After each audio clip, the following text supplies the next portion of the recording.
മറ്റത്തൂരിലേക്ക് പോകുന്നു. മറ്റത്തൂരിലെ ബിജെപിയുമായുള്ള സഖ്യത്തിൽ കൂടുതൽ നടപടിക്കൊരുങ്ങുകയാണ് കോൺഗ്രസ്. 8 വാർഡ് അംഗങ്ങളെയും അയോഗ്യരാക്കാനുള്ള നിയമ നടപടി സ്വീകരിക്കുമെന്ന് ഡിസിസി പ്രസിഡന്റ് പറഞ്ഞു. അംഗങ്ങൾക്ക് വിപ്പ് നൽകിയിരുന്നുവെന്നും ജോസഫ് ടാജറ്റ് പറഞ്ഞു. ഇതിനിടെ സഖ്യത്തെ പരിഹസിച്ച പഞ്ചായത്ത് ഓഫീസിന് മുന്നിൽ ഡിവൈഎഫ്ഐ ഫ്ലക്സ് സ്ഥാപിച്ചു. മറ്റത്തൂരിൽ കോൺഗ്രസ് ജനതാ പാർട്ടി എന്ന് ഫ്ലക്സിൽ പറയുന്നു.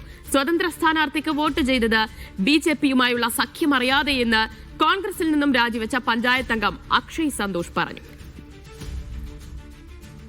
ഞങ്ങളുടെ അംഗങ്ങൾക്ക് വിപ്പ് കൊടുക്കുകയുണ്ടായിട്ടുണ്ട്. പക്ഷേ പാർട്ടിയുടെ നയങ്ങൾക്കും തീരുമാനങ്ങൾക്കും എതിരായിട്ടുള്ള ഒരു സമീപനമാണ് കൈചിഹ്നത്തിൽ വിജയിച്ചവരും സ്വതന്ത്രമായി ജയിച്ച് പിന്നീട് പാർട്ടിയിലേക്ക് തിരിച്ചെടുക്കപ്പെട്ടവരും അവിടെ സ്വീകരിച്ചിട്ടുള്ളത്. ആ കാര്യത്തെക്കുറിച്ച് കർശനമായ നടപടി ഇന്നലെ തന്നെ പാർട്ടി സ്വീകരിക്കുകയുണ്ടായി. പാർട്ടിയിലെ ഈ കൈചിഹ്നത്തിൽ വിജയിച്ച 8 പേരെയും സ്വതന്ത്രരായി വിജയിച്ച് പാർട്ടിയിലേക്ക് വന്ന 2 പേരെയും പാർട്ടിയിൽ നിന്ന് പുറത്താക്കിയിട്ടുണ്ട്. ഇന്ന് നടന്ന പ്രസിഡന്റ് സ്ഥാനാർത്ഥി തെരഞ്ഞെടുപ്പിൽ വോട്ട് ചെയ്ത് കഴിഞ്ഞ് പുറത്തിറങ്ങിയപ്പോഴാണ് ബിജെപി കോൺഗ്രസ് കൂട്ടുകെട്ടിനെ കുറിച്ച് കൂടുതലായിട്ടുള്ള വിവരം കിട്ടുന്നത്. ഇത് ഒന്നും അറിയാതെയാണ് ഇന്ന് രാവിലെ നടന്ന പ്രസിഡന്റ് തെരഞ്ഞെടുപ്പിന് മുന്നായിട്ട് ഞങ്ങളുടെ ഇന്ന് ഒപ്പിട്ട് വാങ്ങിയത്.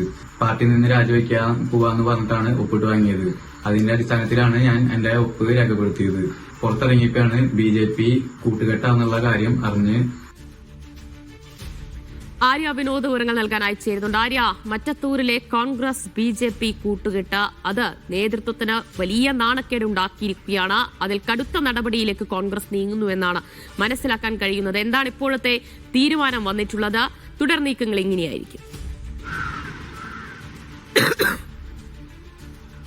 തീർച്ചയായിട്ടും ദിവ്യ, ഇത് കോൺഗ്രസിന് വലിയ തലവേദനയായി മാറിയിരിക്കുകയാണ് ഈ ഒരു തിരിച്ചടി എന്നുള്ളത്. 8 കോൺഗ്രസ് അംഗങ്ങളാണ് ബിജെപിയുമായി ചേർന്നുകൊണ്ട് ഭരണം പിടിക്കുന്ന ഒരു സാഹചര്യം ഉണ്ടായത്.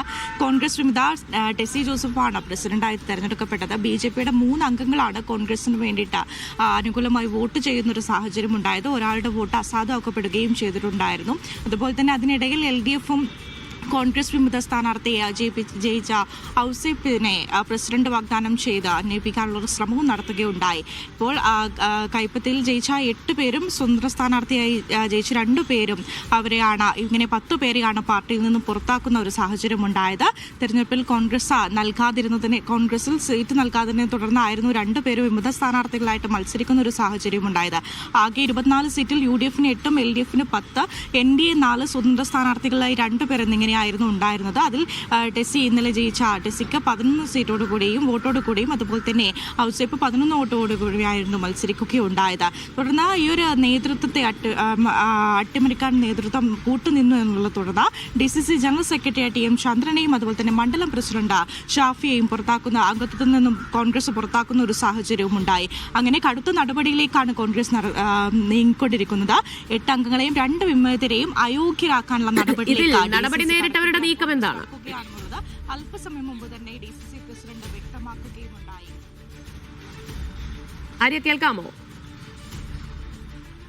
ഇതിൽ കോൺഗ്രസ് ചിഹ്നത്തിൽ മത്സരിച്ച 8 പേരും 2 സ്വതന്ത്രർ അവരെയാണല്ലോ ഇപ്പോൾ പുറത്താക്കിയിട്ടുള്ളത്. ശക്തമായ നടപടിയിലേക്ക് കടന്നിട്ടുള്ളത്. ഇവരുടെ ഒരു തീരുമാനം, ഇവരുടെ ഒരു തുടർ നീക്കം എന്തായിരിക്കും?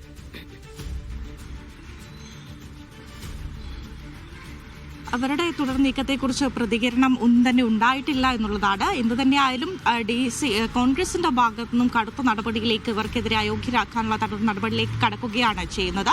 വിപ്പ് നൽകിയിരുന്നു എന്നുള്ളതാണ് ഇപ്പോൾ DCC പ്രസിഡന്റ് നൽകിയത്. അത് പ്രാദേശിക നേതാക്കളാണ് വിപ്പ് ഇവരുടെ കൈകളിൽ എത്തിക്കേണ്ടിയിരുന്നത്. അതിനെക്കുറിച്ചുള്ള നടപടികളിലേക്കും കടക്കും എന്നുള്ളതാണ്. ഇതിനിടയിലാണ് ഇപ്പോൾ ഇവിടെ തന്നെ മറ്റത്തൂര് തന്നെ ഇവരുടെ പരിഹസിച്ചുകൊണ്ടൊരു ഫ്ലെക്സ് വെക്കുകയുണ്ടായി. പഞ്ചായത്ത് ഓഫീസിന് മുന്നിലാണ് കൈപ്പത്തിയും താമരയും ചേർന്നുകൊണ്ട് ഒരു ഫ്ലെക്സ് വെക്കുകയുണ്ടായത്. കോൺഗ്രസ് ജനതാ പാർട്ടി എന്ന ഒരു ഡിവൈഎഫ്ഐയുടെ ഫ്ലെക്സ് ആണ്. അങ്ങനെ പരിഹാസവുമായി CPM